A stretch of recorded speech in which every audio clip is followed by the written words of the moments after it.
Berlin wasn't just a city. It was a symbol, a place split down the middle like a cracked mirror where two competing visions of the world collided every single day. For Berliners, the Cold War wasn't abstract. It was personal. It was home. After Nazi Germany surrendered in 1945, the Allies divided Berlin into 4 sectors. It was meant to be temporary, but as trust between the Soviet Union and the Western Allies crumbled, that division hardened, first into political tension, then into concrete walls and barbed wire. This project isn't about the generals or the treaties. It's about the people who lived in the shadow of it all, the residents of Berlin. Families, students, factory workers, protesters. They didn't just survive the Cold War, they lived it. We're following 4 defining moments today: the Berlin blockade and the airlift that kept the city alive, the night the Berlin Wall went up and the lives that were split into 2, the everyday realities of East versus West Berlin, and finally, the fall of the wall, a moment that reshaped Europe. This is the story of Berliners, caught in the crossfire of history, but never powerless. Their experiences show us what it means to live on the front line of a divided continent. The division of Germany and Berlin following World War II marked one of the earliest and most decisive turning points in the Cold War. After the defeat of Nazi Germany in 1945, the Allied powers, the United States, the United Kingdom, France, and the Soviet Union, divided Germany into 4 zones of occupation. Berlin, located deep within the Soviet zone, was similarly divided into 4 sectors, each controlled by one of the Allies. This arrangement was always fragile, and by 1948, growing tensions between Western allies and the Soviet Union brought the division to a crisis point. In June of 1948, the Soviet Union initiated a full blockade of all rail, road, and canal access to West Berlin. This action was taken in response to currency reforms implemented in the western zones of Germany, which the Soviets viewed as a unilateral step toward the creation of a separate West German state. By cutting off access to the city, the Soviet leadership hoped to force the Western powers to abandon their sectors of Berlin entirely.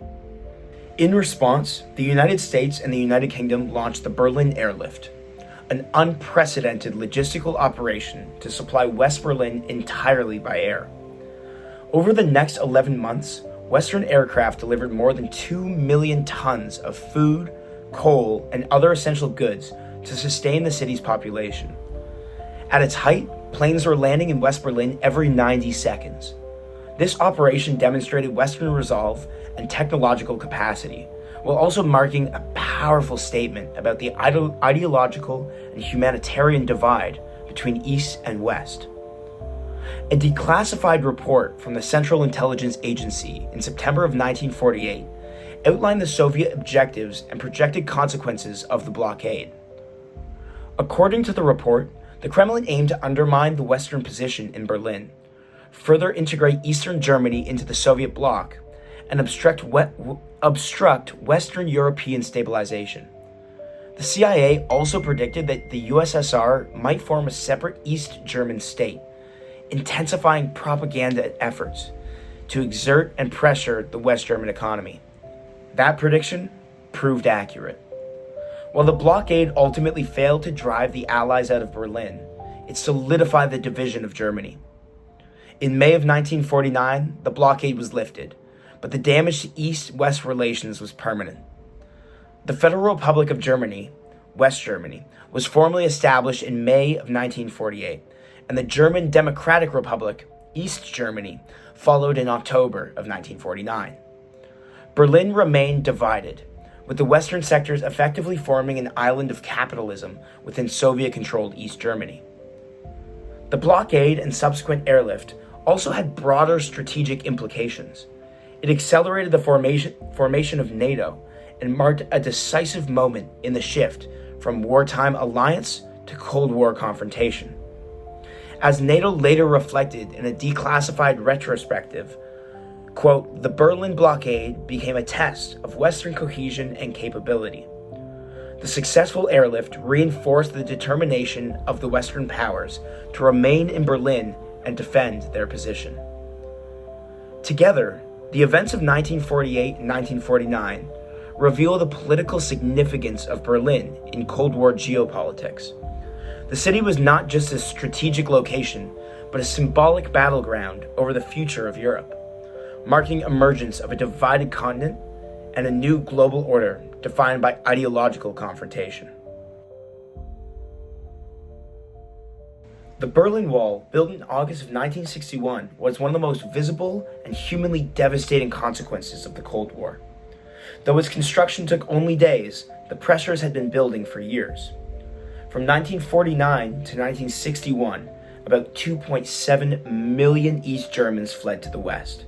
Many were young professionals, engineers, doctors, students, whose loss weakened the East German state. GDR leader Walter Ulbricht saw this as an existential threat, but needed Soviet approval to act. Nikita Khrushchev eventually agreed, not out of ambition, but to stabilize a faltering ally. East German propaganda framed the wall as an anti-fascist barrier. A 1963 Socialist Unity Party publication defended it as protection against Western spies and aggression. But that narrative clashed with lived experience. In one 1962 escape, a group of young men spent months secretly digging a tunnel under the wall to rescue friends and family. Their success became a symbol of resistance. As one survivor put it, the wall may have divided a city, but it did not divide the will to be free. These stories highlight the wall's human cost: split families, lost lives, constant surveillance. Harrison writes it was, quote, a desperate act of political containment, dress, and ideological legitimacy.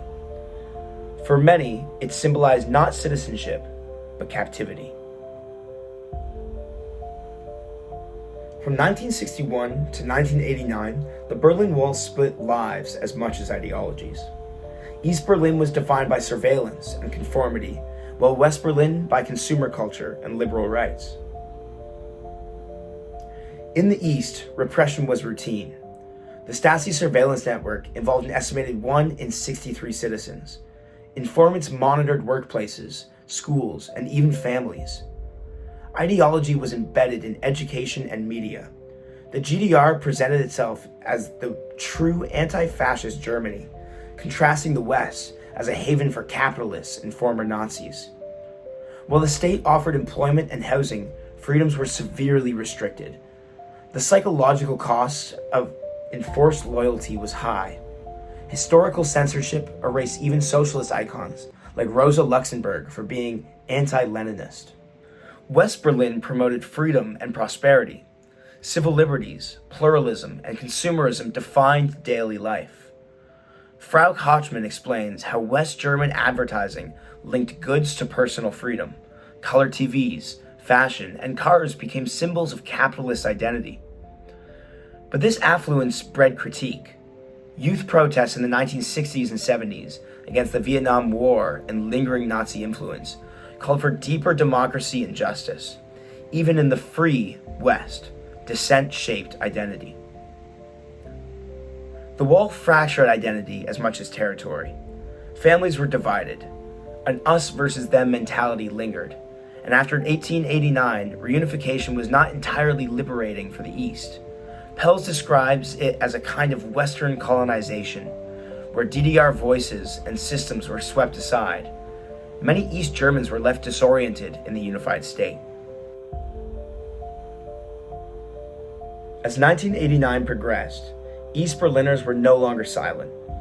In early November, nearly 500,000 people gathered in the Alexanderplatz, demanding freedom of speech, democratic elections, and real change. It was the largest protest ever in East Germany. And unlike earlier years, the government did not crack down.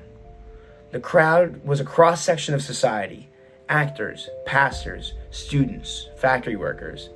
And this time, the fear that once kept people silent was fading fast. Just days later, the most pivotal moment came, not from a leader, but from a misstep. On November 9th, East German Politburo member Günter Schabowski held a press conference. When asked when travel restrictions would lift, he hesitated, glanced at his notes, and then said, "As far as I know, effective immediately without delay. That sentence, vague and unplanned, sparked a flood of Berliners to the wall. No one had told the border guards, but facing tens of thousands at the gates, they made a historic choice. They opened them. The scenes that followed are now legendary. Strangers from both sides hugging, crying, and chipping away at the wall with hammers and fists. One West Berliner remembered thinking it must be a mistake. I couldn't believe it. I kept asking the border guards, "Really? We can just walk through?"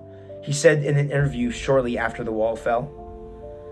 The joy of November soon gave way to more complex realities.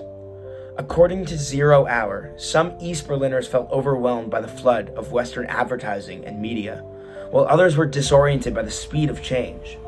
They had lived their whole lives under one system, and now they were expected to adjust overnight. Still, it was the people, not just the politicians, that brought the wall down. They pushed, they marched, and when the opportunity came, they walked through the gate.